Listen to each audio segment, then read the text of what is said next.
शब्बीर का कहना है कि जिस तरह स्कूलों का मकसद तालिब इल्मों को तालीम देना होता है, इसी तरह अस्पताल भी मरीजों के इलाज मुआवजे के लिए बनाए जाते हैं। लेकिन गुजरावाला में एक ऐसा अस्पताल भी है जहां इलाज मुआवजे के अलावा भी एक और वाकया रूनुमा हुआ। शब्बीर ने एक दिन देखा कि रिजवान और उसकी मंगेतर फोन पर बात कर रहे थे।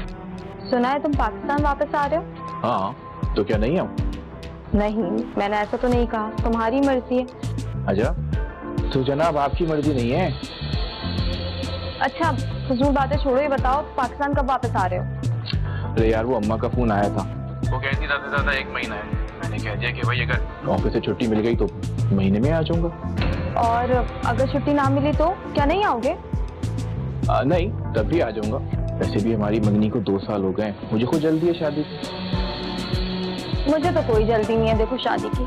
अगर तुम ना भी आए तो मेरे पास रिश्ते बहुत हैं, मैं तो किसी से भी शादी कर लूंगी। ओ हेलो, खबरदार, अगर ऐसा सोचा भी ना तो मुझसे बुरा कोई नहीं होगा। सोचना भी मत ऐसा, समझी? अच्छा सुनो, मैंने सुना है वहाँ पर डिनर सेट बहुत अच्छे मिलते हैं, तो आते हुए ना एक लेते हुए आना। Dinner set? लेकिन किसके लिए? अपनी अम्मा के लिए। और किसके लिए? ओहो, बड़ा ख्याल है मेरी अम्मा का। क्या शादी के बाद भी इतना ही ख्याल रखोगी? ओहो, बड़ी ही गलत फहमी है भाई तुम्हें तो। अभी तो सिर्फ हमारी मंगनी हुई है, अभी तो निकाह भी नहीं हुआ। पता नहीं मैं तुमसे शादी करूंगी भी कि नहीं। क्यों, क्या खराबी है मुझे? पहले तो तुम कहती थी कि मुझसे अच्छा कोई है ही नहीं। भाई वक्त वक्त की बात है। और खैर फजूल बातें बंद करो, जल्दी से पाकिस्तान वापस आ जाओ। खुदा हाफिज। अच्छा सुनो, मेरी बात तो सुनो। हेलो हेलो,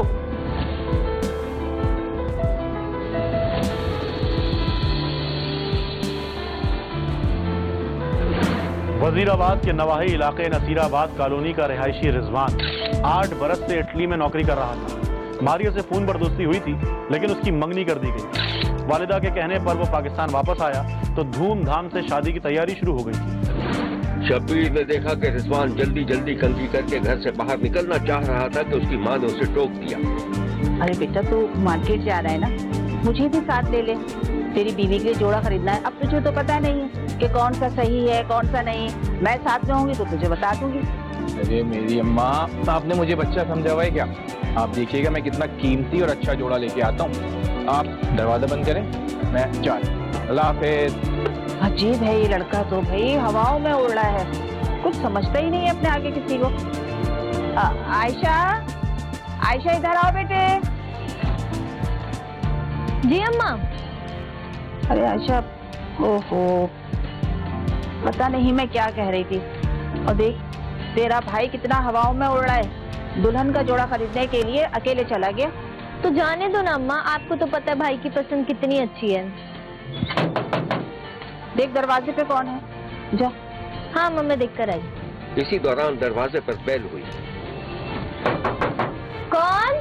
जी मैं प्रेस से आया हूँ। वो रिजवान भाई ने शादी के कार्ड छपवाए थे ना, वही लेकर आया हूँ। ये ले लीजिएगा। अच्छा आप जी फरमाइए। ये कार्ड लीजिएगा। अम्मा शादी के कार्ड आ गए। बहुत बहुत मुबारक हो आपको। रिजवान भाई को मेरी तरफ से मुबारकबाद दीजिएगा। ठीक है, खैर मुबारक। चल। कौन था? अरे अम्मा ये देखिए शादी के कार्ड। अम्मा ये देखिए कितना प्यारा कार्ड है ना, और भाभी का नाम देखिए गोल्डन में लिखवाया है। कितना प्यारा है ना। हाँ चल, अब ये रख। रिजवान आए ना, उससे कहना कि शाम को सारे कार्ड बांटने शुरू कर दे। ठीक है अम्मा। मुझे चाय पिला दे। ठीक है। उठा यहाँ से कार्ड। जैसे जैसे शादी के दिन करीब आ रहे थे, रिजवान बहुत खुश था। शादी के सारे इंतजाम भी अपने हाथ में ले लिए थे। उधर दुल्हन के घर में भी खुशियां मनाई जा रही थी।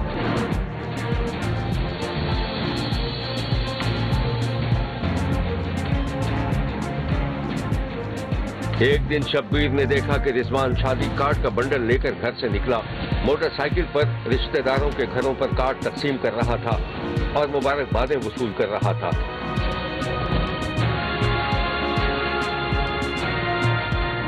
कार्ड तकसीम करने के बाद उसने अपनी मोटरसाइकिल का रुख एक ढाबे की तरफ कर दिया और फिर ढाबे पर बैठकर अपनी मंगेतर को फोन करने लगा।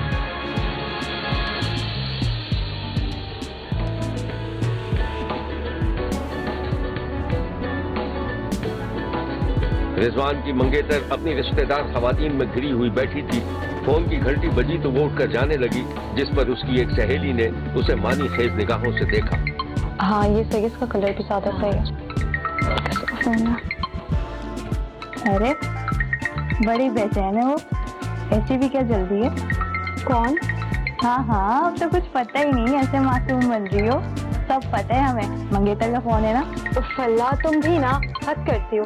अच्छा रुको, मैं 1 मिनट में आती हूँ बस। हाँ जाओ, सारी प्लानिंग आज ही कर लेना। रिजवान की मंगेतर घर में एक निस्बतन पुरसुकून जगह चली गई। जी हेलो। हाँ बोलो। इतनी देर लगा दी फोन उठाने में, कब से बेल बज रही थी? हाँ तो क्या करूँ, इतने सारे लोग आए हुए हैं घर पर। अच्छा बोलो क्यों फोन किया है? अच्छा वो मैंने तुम्हें ये बताने के लिए फोन किया है कि हमारी शादी नहीं हो सकती।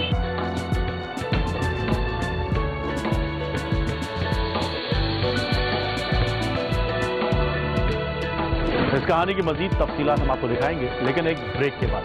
कहीं जाइएगा मत, क्योंकि कोई देखे ना देखे, शब्बीर तो देखेगा। अच्छा वो मैंने तुम्हें ये बताने के लिए फोन किया है कि हमारी शादी नहीं हो सकती। हाँ तो ना हो, मैं कौन सा मरे जा रही हूँ। अच्छा मगर कल तो बारात आएगी। और दूल्हा? वो भी आएगा। क्या फजूल बातें किए जा रहे हो, घर में बहुत सारे लोग आए हैं, मैं तुमसे बाद में बात करूंगी। खुदा हाफ़िज़। अरे मेरी बात तो सुनो। चीफ लड़की है, लाइन ही काट देती है। हाँ बोलो, हो गई बात?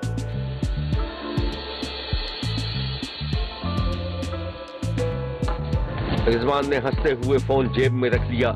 एक बहरा ये तमाम मनाजिर देखकर मुस्कुरा रहा था। साहब शादी हो रही है क्या? तुम्हें कैसे पता चल? 3 शादियों का तजुर्बा है, बंदे की शक्ल देख के पहचान लेता है। मेरे ख्याल में तुमको यहाँ चाय बनाने के लिए नहीं है? जी साहब, ये बताएं क्या लाऊं? भाई चाय तो चाय होती है, इसमें क्या मतलब कैसी पियेंगे? नहीं मेरा कहने का मकसद है प्यार वाली, मोहब्बत वाली, चाहत वाली। ओ भाई मेरे सर में वैसे दर्द हो रहा है, दूध पत्ती लिया जल्दी लेके। हाँ बोला, एक दूध पत्ती ला।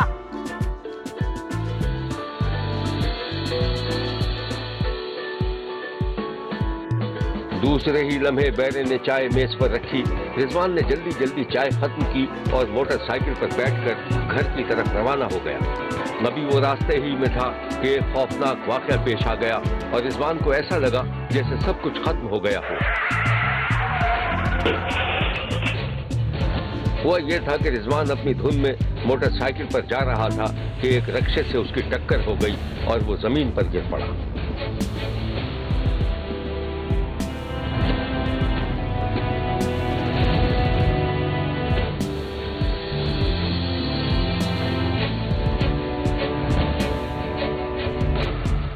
इस हादसे में रिजवान की टांग 3 जगह से टूट गई थी। इसे लोगों ने अस्पताल पहुंचा दिया।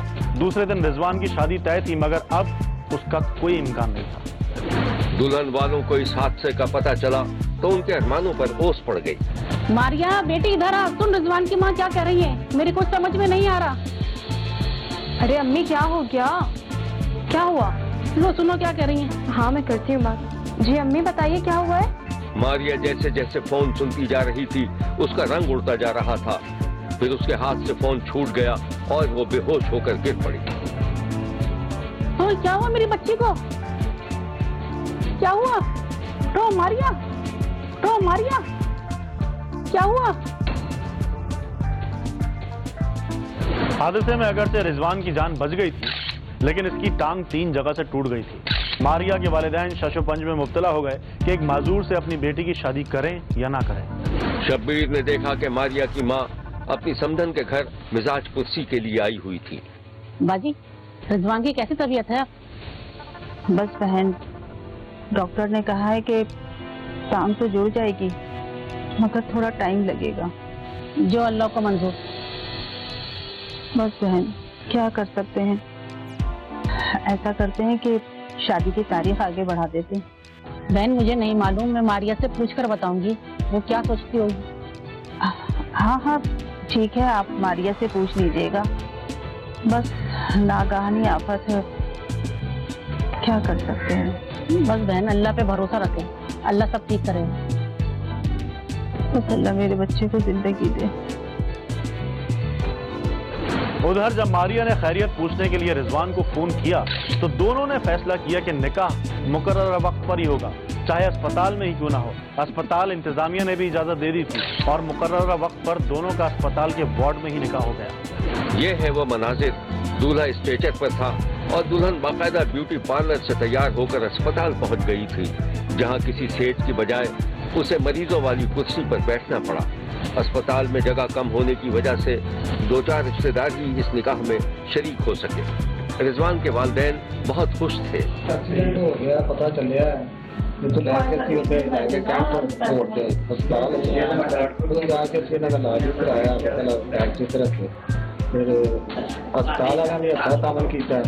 ये तरीक से मेरी शादी थी जो उसी डेट में अल्लाह किया अस्पताल की अच्छी मदद नाल अच्छा तामल किया ने। ਇਹ ਗਿਆ ਸੀ ਬਾਹਰ ਬਾਈਕ ਤੇ ਬਾਜ਼ਾਰ ਤੇ ਵਾਪਸ ਆਇਆ ਤੇ ਹਾਦਸਾ ਹੋਇਆ ਰਸਤੇ 'ਚ। ਫਿਰ ਅਸੀਂ ਤੁਹਾਡੇ ਹਸਪਤਾਲ ਉੱਥੇ ਇਹਨਾਂ ਦੇ ਹਸਪਤਾਲ 'ਚ ਲੈ ਕੇ ਗਏ ਵਾਂ। ਮਾਸ਼ਾਅੱਲਾ ਇਹਨਾਂ ਦੀ ਜਿਹੜੀ ਇਹ ਲੱਤ ਦਾ ਆਪਰੇਸ਼ਨ ਕੀਤਾ ਕਾਮਯਾਬੀ ਹੋਈ ਹੈ। ਉਸੇ ਤਰੀਕ ਤੇ ਸਾਡੇ ਬੇਟੇ ਦੀ ਸ਼ਾਦੀ ਹੋਈ ਹੈ। ਅਲਹਮਦੁਲਿਲਾ ਇਸ ਗੱਲ ਵੀ ਖੁਸ਼ ਹਾਂ, ਆਪਰੇਸ਼ਨ ਵੀ ਕਾਮਯਾਬ ਹੋਇਆ। ਇਸ ਗੱਲ ਵੀ ਖੁਸ਼ ਹਾਂ ਕਿ ਅਸੀਂ ਸਾਡੇ ਬੱਚੇ ਦੀ ਜਿਹੜੀ ਨਾ ਕਿ ਆਪਾਂ ਸ਼ਾਦੀ ਦਾ ਮੁਕਰਰ ਤਰੀਕ ਸੀ ਅਸਾਂ ਉਹ ਸਾਰੀ ਤੈਅ ਕਰਕੇ ਅੱਲਾਹ ਦਾ ਸ਼ੁਕਰ ਹੈ ਅਲਹਮਦੁਲਿਲਾ ਸ਼ਾਦੀ ਹੋ गई है। ਉੱਥੇ अस्पताल है। शब्बीर ने जब डॉक्टर से बात की तो उसने दूल्हा की हालत के बारे में इत्मीनान का इजहार किया और अस्पताल से कुछ दिनों के लिए छुट्टी भी दे दी। ये भाई को मैंने रिसीव किया था, फ्रैक्चर था, इनका हमने ऑपरेट करवाया। ऑपरेट करके 2 से 2.5 घंटे लगे सर्जरी में। सर्जरी के बाद भाई की शादी का अगला दिन था, लेकिन वो किसी वजह से ना हो सकी। फिर हमने अपना जहन तैयार किया, अमले को समझाया और हॉस्पिटल के अंदर भाई की शादी का अरेंज किया। लाइफ के हॉस्पिटल की मदद से भाई की शादी हॉस्पिटल के अंदर हुई। उधर हमने सारा फंड का अरेंज किया हॉस्पिटल की इंतजामिया की मदद से। और आज अल्हम्दुलिल्लाह भाई माशाल्लाह बिल्कुल बेहतर हैं, ठीक है और अपनी मिसेज के साथ अपने घर में है। हमें बड़ी खुशी हुई है। और ये है रिजवान, जिसकी खुशियों में थोड़ा सा दुख भी शामिल हो गया था। इटली में मुकीम था तो अभी 1 मंथ हुआ है मुझे शादी के लिए ना पाकिस्तान बुलाया गया था घर वालों की तरफ से ना कि आके अपनी शादी कर लें। फिर मैं छुट्टी लेके इधर आया हुआ था, मगर जब एक वक्त ही ऐसा आ गया कि इसमें हम सफर का भी पता चलता है। वो खुद कह रहा था कि मैंने इस कंडीशन में तुम्हें छोड़ के नहीं जाना, जैसे भी है मैंने शादी जो है ना मैंने तुम्हें जब तक तुम ठीक नहीं होते हम आ जाते हैं।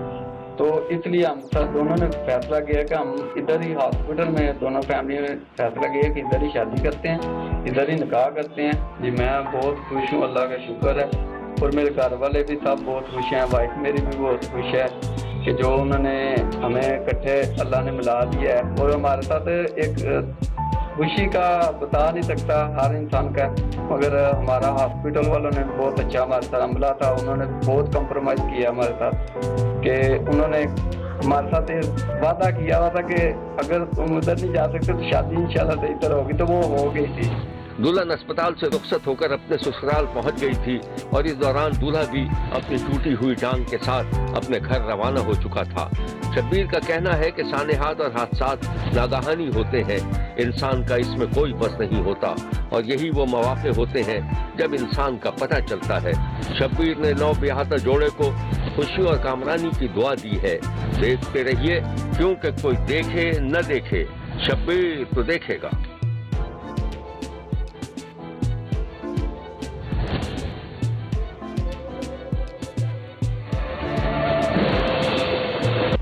शब्बीर ने खानेवाल में एक 4 साला मासूम बच्ची की लाश देखी है जो एक खेत में लावारिस पड़ी हुई थी। बच्ची के अहले खाना अपनी बच्ची के गम में रो रो कर निढाल हो चुके थे और इसी उम्मीद पर जिंदा थे कि उनकी बच्ची जरूर मिलेगी। बच्ची भतीजी है जी मेरी, सुबह 9 बजे की गुम हुई है जी। अच्छे सब पूरे मोहल्ले से लब था सन बच्ची लभी सी। उस तो बाद 15 से कॉल की है तो पुलिस का डाला है जी, बिच मैडम बैठी हुई है। उन्हें बस 2 घंटे बाद आई है। उस तो बाद उन्हें बिच बैठी नहीं लिखी, उन्हें कहा थाने 5 बजे आए। 5 बजे अं थाने गए हैं, सानू घंटा पूरा दलील किया। उस तो बाद उन्हें सानू एप्लीकेशन लिख के सानू फड़ाती है तो कहती बाद असीं कुछ ना कुछ करांगे। उस तो बाद असीं फिर लब थक गए। बाद असीं फिर थाने गए, उन्होंने सानू जलील किया, कोई साडी गल नहीं सुनी गई ना कोई सानू उन्होंने दिता गया। तो कहते जी SHO साहब वो मीटिंग तो 1 घंटा लगे 2 घंटे लगे। उस तो बाद फिर वापस आए। गम और गुस्से से निढाल बच्ची के चाचा ने यह धमकी भी दे डाली, अगर उसकी भतीजी को तलाश न किया गया तो वो रेल के नीचे आकर अपनी जान दे देगा। ये सिर्फ जज्बाती नारा नहीं था, लेकिन उसने वाकई ऐसा करने की कोशिश भी की और सामने से आने वाली ट्रेन के सामने लेट गया, लेकिन लोगों ने बच्ची के चाचा को पटरी से खींच लिया। ये हैं वो तस्वीरें जिसमें लोग रेल की पटरी पर बैठे हुए थे।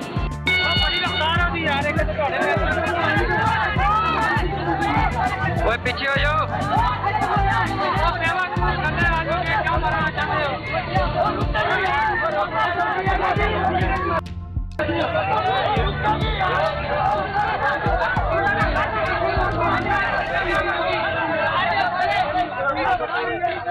4 साला बच्ची जेबा के बारे में मालूम हुआ था कि वो इंतहाई गरीब मजदूर घराने से ताल्लुक रखती थी। माँ बाप दादा दादी खेत में मजदूरी करते थे। बच्ची के बाप की एक छोटी सी हार्डवेयर की दुकान भी थी। 4 साला मासूम जेबा सभी की आंख का तारा थी, खास तौर पर चाचा बिन्यामीन की तो शायरक थी।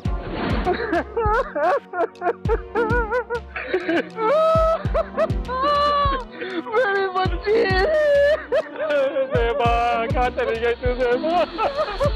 4 साला मासूम बच्ची को घर से अचानक गायब हुए 4था रोज होने को आया था।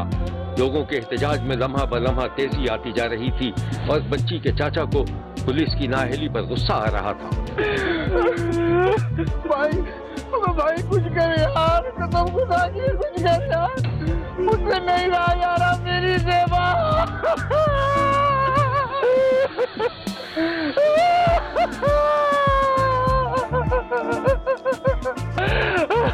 भाई भाई भाई तो हिम्मत से काम ले भाई, हमारी बच्ची मिल जाएगी मेरी बच्ची।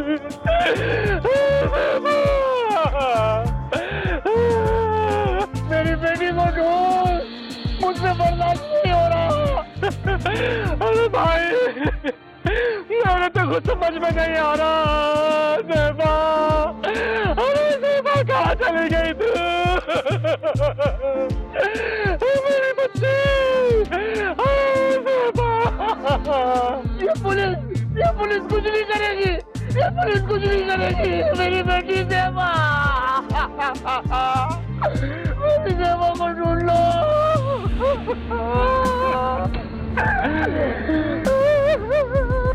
मुझे मालूम है ये पुलिस कुछ नहीं करेगी, नहीं ढूंढेगी, ये हमारी बच्ची को नहीं ढूंढेगी। जेबा, अरे जेबा मेरी बच्ची। भाई मैं कुछ नहीं जानता, मुझे मेरी जेबा ला के दो। मुझसे बर्दाश्त नहीं हो रहा, मुझसे बर्दाश्त नहीं हो रहा। या अल्लाह, या अल्लाह, या अल्लाह, या अल्लाह, मेरी बेटी की हिफाजत फरमा मेरे मालिक, मेरी बेटी की हिफाजत फरमा। 4 साला मासूम बच्ची का बाप इस हकीकत से बेखबर कि उसकी बच्ची को किसी भेड़िए ने हलाक कर दिया था, अपनी बच्ची को ढूंढने की फरियाद कर रहा था। भाई मैं ढूंढूंगा अपनी बच्ची को। जेबा का मैं ढूंढ के लाऊंगा कहीं से भी। जेबा, तेरा चाचा आएगा तुझे ढूंढने। कहाँ है मेरी बच्ची? मैं आऊंगा तुझे ढूंढने के लिए। भाई मैं नहीं जानता, कुछ भी नहीं जानता। मेरी बेटी जेबा को ढूंढ। अल्लाह की कसम, मेरा सांस उखड़ना, मैं मर जाऊंगा मेरी बेटी। भाई तो हिम्मत कर, मैं लाऊंगा। तू अपना ख्याल करना। भाई तुझे अल्लाह का वास्ता मेरी बेटी को ढूंढ ले। हिम्मत से काम ले मेरे पास। मेरा सांस उखड़ा, मुझसे बर्दाश्त नहीं, मेरा सांस उखड़ा। मेरी बेटी की हिम्मत से ले, बेटी की हिफाजत कर मेरे। अरे भाई क्या हो गया तुझे? मैं जाऊंगा। जेबा कहाँ है तू? कहीं मिला मेरी जेबा को लेके आ। मैं लेकर आ रहा हूँ, मैं लेके आऊंगा उसको। कहाँ गई जेबा? अल्लाह। ये इंतहाई दुख भरे मनाजिर थे। सड़कों पर टायर जल रहे थे। इलाके के लोग और बच्ची के रिश्तेदार शदीद गम की कैफियत में दिखाई दे रहे थे और अभी तक ये नहीं पता चल सका था कि आखिर 4 साला बच्ची गई तो कहाँ गई। ये हैं वो मनाजिर।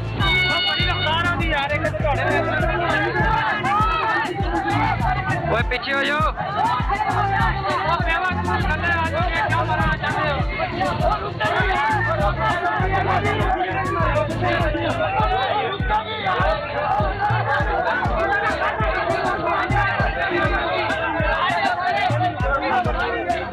बच्ची के गायब होने और पुलिस की मुबैना कोताही का नोटिस लेते हुए इलाकाई थाने के अफसर को मुअत्तल कर दिया गया था और मामले में अब तेजी आ गई।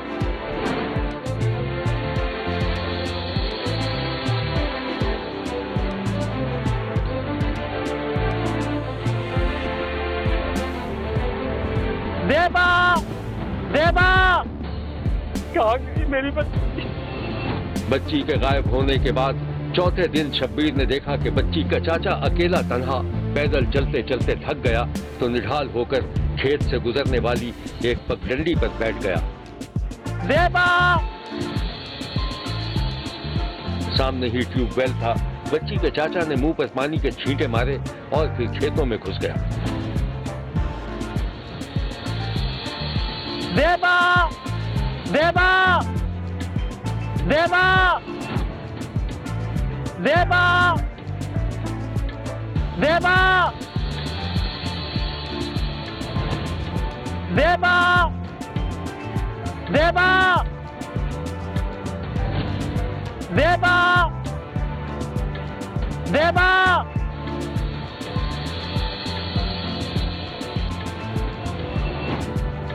देबा! देबा!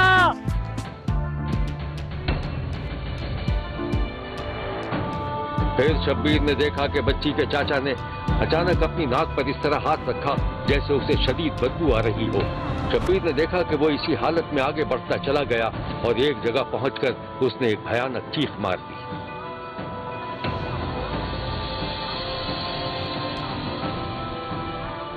इस कहानी की मजीद तफसीलात हम आपको दिखाएंगे, लेकिन एक ब्रेक के बाद। कहीं जाइएगा मत, क्योंकि कोई देखे ना देखे, शब्बीर तो देखेगा।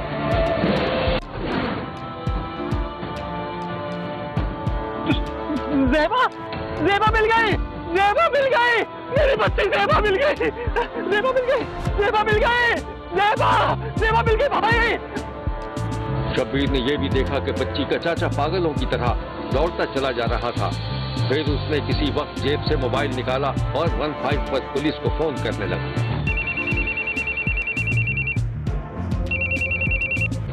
जी हेलो, कौन?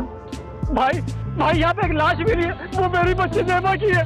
मेरी बच्ची ज़ेबा की लाश पड़ी हुई है यहाँ पर। आप एड्रेस लिखवा दें, हाँ अभी आते हैं।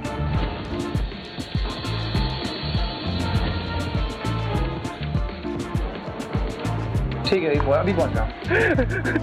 जल्दी आ जाओ, मेरी बच्ची की लाश पड़ी हुई है यहाँ पे।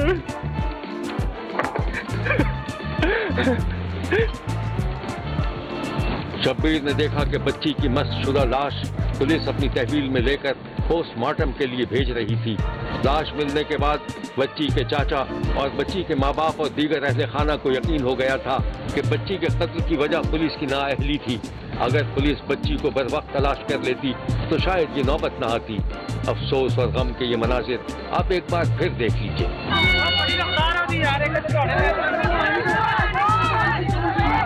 वो पीछे हो जाओ।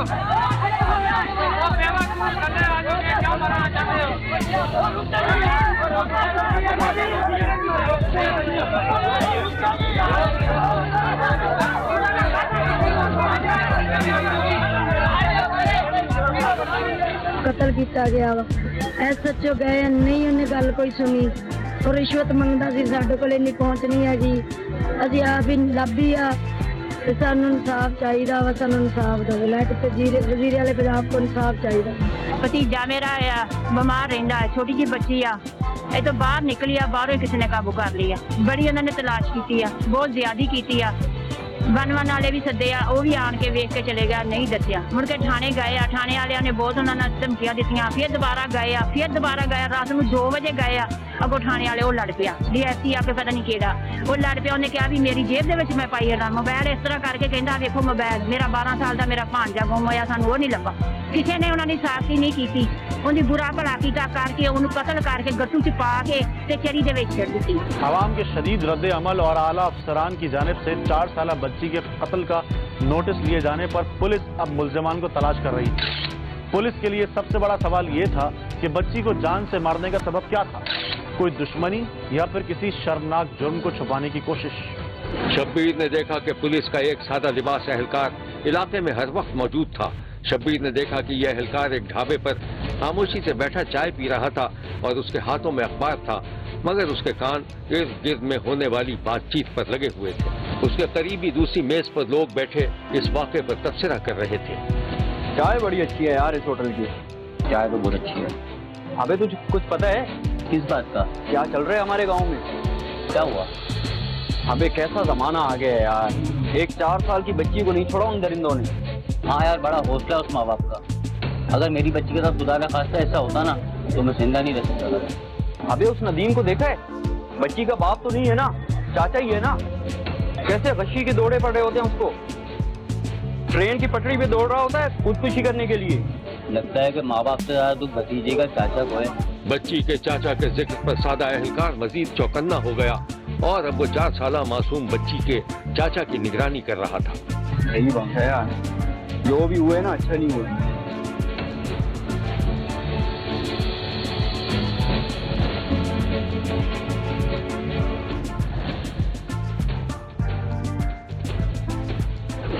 सादा लिबास एहलकार ने मुसलसल कई दिन की मेहनत के बाद अपने अफसरान को जो रिपोर्ट दी वो बिल्कुल गैर मुतवक्के और नाकाबिल यकीन थी, और वो ये थी कि बच्ची के चाचा को ज्यादा सदमा नहीं था बल्कि वो मुस्तकिल ड्रामा कर रहा था।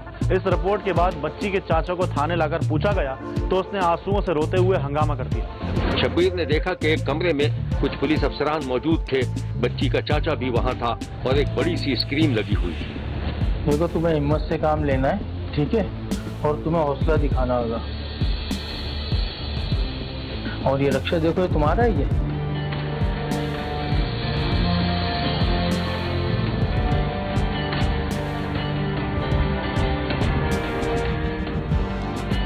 जी साहब, ये मेरा ही रक्षा है।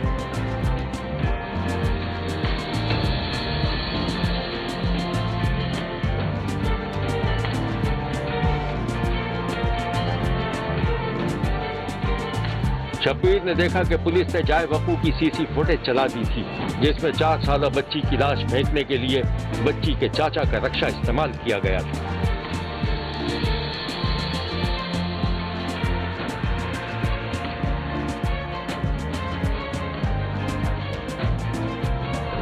सीसीटीवी फुटेज ने बच्ची के चाचा के होश ठिकाने कर दिए और उसने अपनी 4 साला मासूम बच्ची को कत्ल करने का एतराफ कर लिया। बच्ची से ऐसी क्या दुश्मनी थी? ये मुल्जिम चालाक और शातिर मुजरिम है, इसके मुंह से आप खुद ही सुन लीजिए। बच्ची बाहर खेलती है, अच्छा मैं घरे बाहरों देख के बच्ची घर लेके उन्होंने मंजिल पाया तकिया आपसे मारे को कवर कर दिया। उसके बाद बच्चों में चुका कि रख के बाहर बड़े के रख थी अंदर रख के फिर मैं बैठ गया सारा गली चाहते। पुलिस ने इस अफसोसनाक वाक़े की जो तफसीलात बताई थी वो ये है। और बच्ची को जो उसने मर्डर किया है उसकी वो वजह बनाता है कि उसकी अपनी भाभी के साथ 15 दिनों से नाराजगी झगड़ा चल रहा था, जिसकी वजह से उसने बदले के तौर पे इस मासूम बच्ची 4 साल बच्ची को मारा। और उसने अकेली जब बच्ची की घर में और कोई आदमी मौजूद नहीं था, एक जॉइंट फैमिली है तो इकट्ठे ये घर में रहते हैं, तो उसने तकिए की मदद से उसका सांस जो है उसको रोका है और उस बेचारी किसी कैफियत में उसकी डेथ हो गई। ये रिक्शे में ये तनाई में रिक्शे एक बोरी में डालता है उसकी लाश को और तकरीबन 1.5 किलोमीटर पे जाते एक रोड साइड पे दफन करते हैं। और दूसरा एक सीसीटीवी जो फुटेज है वहाँ पे करीब में डिस्ट्रिक्ट की फैक्ट्री है, तो उसमें इसको विजिबली इसको आइडेंटिफाई किया जा सकता है। इसकी जो मूवमेंट हुई है वो हमारे पास मौजूद है। इंशाअल्लाह इनको मुलजिम को कैसे सजा तक पहुँचाएंगे। वो ही मुलजिम इस वक़ुआ के बारे में एहतजाज के लिए लोगों को इकट्ठे कर रहा था, लोगों को इदारों के खिलाफ भड़का रहा था, लोगों को इस चीज़ पे वो कायल कर रहा था कि हमारे साथ इंसाफ नहीं हो रहा, हमारे बच्चे के कातिल नहीं पकड़े जा रहे। तो उसका जो ये रवैया था ये हैरानकुन हद तक बाकी लोगों से मुख्तलिफ था। तो जिस पर भी पुलिस की तवज्जो उसकी तरफ ज़्यादा मरकूज़ हुई, जबकि उसके वालिद और उसकी वालदा जो है वो भी उस रंज में उससे ज़्यादा मुतासिर हुए थे। जो तल्ख हकीकत सामने आई वो ये थी कि उस मासूम बच्ची का कातिल कोई और नहीं, उसका हकीकी चचा था निकला, जिसने इस मासूम बच्ची को महज अपनी भाभी के साथ लड़ाई झगड़े के रंज का बदला लेने के लिए कत्ल किया। तो उसने अपने एतराफ़ी बयान में ये तमाम हकीकत भी बतलाई है। और जब उस चीज़ को उसके सामने उसकी अपनी ही सीसीटीवी फुटेज आ गई तो फिर उसके पास राह फरार कोई नहीं था, जिस पर उसने तमाम वाक़या की तफसील अज खुद ही बताई। कत्ल की तफ्तीश जो है तमाम पहलू से मुकम्मल की जाएगी ताकि ऐसे सफ़ाक कातिल को सज़ा दिलवाई जाए और उसको कैफरे किरदार तक पहुँचाया जाए। अपना मुस्लिम अपना जो खेतों में लाश गिर के गया है और अपना ये हमारे कैमरों में रिकॉर्ड आ गया, तो पुलिस परेशान फिर रही थी, तो पुलिस को हमने वो रिकॉर्डिंग दी है, तो पुलिस ने मुंशी तक पहुँच गई है और मुंशी ने वो फिर गिरफ्तार हो गया मुंशी। बच्ची के वालिदैन और दीगर रिश्तेदारों का क्या हाल था बच्ची के गम में, ये आप खुद देख लीजिए। तदीम ने किता बिनियामीन ने ये बहरहाल जो भी किता सारा महला परेशान, इनू जिमें ने कतल किया इवें कतल होना चाहिए, असी सारा महला इस चीज पे एग्री है और इन सजाए मौत होनी चाहिए, सारे आम होनी चाहिए, सारे परेशान इस बस्ती के लोग जिन्हें आगे, बल्कि इन्होंने इतने रहना नहीं चाहिए। शब्बीर का कहना है कि इंतहाई मामूली बहसो तकरार पर देवर ने भाभी और भाई की रूह को जो जख्म लगाया है उसकी तकलीफ नाकाबिले बयान है। एक इंतहाई गरीब माँ बाप की मासूम 4 साला बेटी के कातिल को इबरतनाक सजा जरूर मिलनी चाहिए। देखते रहिए, क्योंकि कोई देखे न देखे शब्बीर तो देखेगा।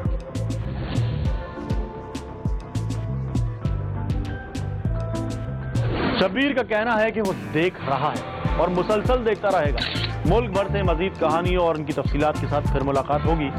देखना ना भूलिएगा, क्योंकि कोई देखे ना देखे शब्बीर तो देखेगा। अगर आप अपने इर्द गिर्द होने वाले किसी गैर मामूली वाक़े से शब्बीर को आगाह करना चाहते हैं तो SMS करें SAB लिखकर स्पेस दें और अपना मैसेज अपने शहर और नाम के साथ 247 पर भेज दें। फैक्स करने के लिए हमारा नंबर है 02135803820। खत लिखने के लिए हमारा पता है 5 express way of Korangi road, Karachi. Express news Shabbir तो देखेगा।